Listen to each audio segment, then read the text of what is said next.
So the DoorDash app crashed again today, and here's what you can do when you find yourself in this situation. A few tips that might help you even determine if the app has actually crashed or not. I would highly recommend following the page on Twitter, DoorDash_help. This will help you determine if there has been an app crash.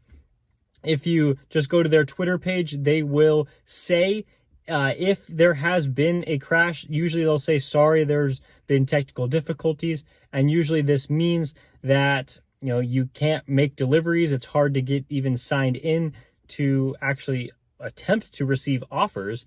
And usually that means that the customer base for DoorDash also cannot place orders and receive the orders that, they already placed.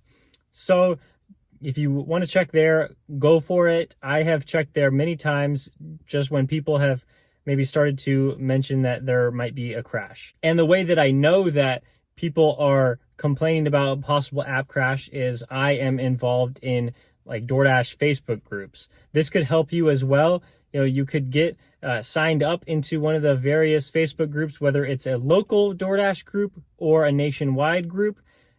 People are always talking in there, willing to be pretty helpful about if there might be an app crash or just different tips about DoorDash that you learn along the way.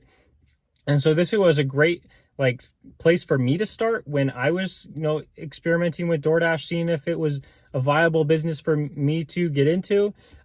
So you could also, just sign up for a few of those groups and see, if people are talking about it at all in there. And a big thing that will help you determine if there is a DoorDash crash is to make sure that you're doing everything that you can to control your situation. So what I mean by this is, there are network errors all the time in the DoorDash app, whether it's trying to take a picture of an order you left at a customer's doorstep and, the app just isn't loading, or if the app isn't sending you any orders, but you're still getting text messages about receiving them. You want to make sure that your Wi-Fi is turned off at all times when you're making deliveries, because your phone could get connected to some random Wi-Fi network and you won't even know it. And that'll actually hurt the way that you receive orders or the way that you are delivering orders, because you could get connected to a network and then drive out of the signal, but your phone is still trying to connect to it. So just make sure that you have your Wi-Fi off, because that could actually hurt you on many different occasions, and it's actually not leading to an app crash. Something else that has helped me a lot is I have just kind of stopped going to houses that are too far off into the mountains, because often the cell phone service is not great out there. And usually I will think that it's a DoorDash glitch or a problem with the app, when in reality it's just a problem with my cell phone service.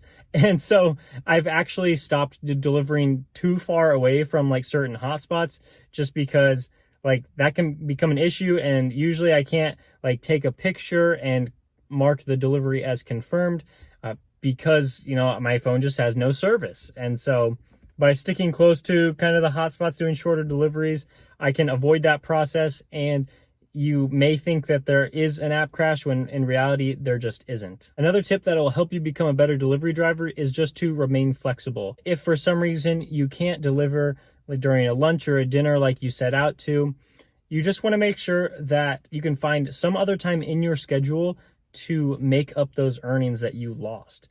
And yes, this is an extreme annoyance and a big problem that hopefully is getting better day by day as DoorDash continues to develop their app.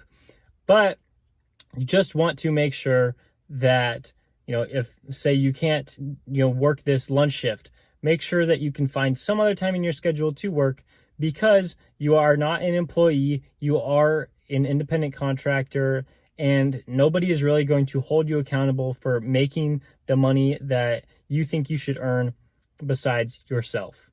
It's just going to be you out there making sure that you earn the money that you're supposed to. So if you liked the video, please give it a like. And if you've been enjoying the rest of my videos, please subscribe.